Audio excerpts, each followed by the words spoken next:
మంచిర్యాల జిల్లా చెన్నూరులో రైతులకు యూరియా కష్టాలు తప్పటం లేదు.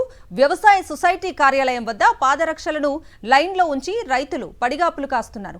గత వారం రోజులుగా యూరియా కోసం పడిగాపులు కాస్తున్నామని రైతులు ఆవేదన వ్యక్తం చేస్తున్నారు. వ్యవసాయ అధికారులు సొసైటీ వారు ఎరువులను పక్కదారి పట్టిస్తున్నారని ఆరోపిస్తున్నారు. రైతులకు అందాల్సిన ఎరువు బస్తాలు దళారులకు అమ్ముతూ మహారాష్ట్రకు అక్రమంగా తరలిస్తున్నారని ఆరోపిస్తున్నారు. రైతులకు అందాల్సిన ఎరువు బస్తాలను రైతులందరికీ అందేలా చర్యలు చేపట్టాలని డిమాండ్ చేస్తున్నారు. మేము గత వారం నుంచి మందు బస్తాలకు మేము తిరుగుతున్నాము.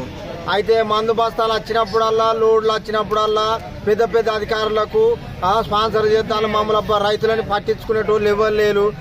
నేను ఒక 10 ఎకరాల భూమి చేస్తా.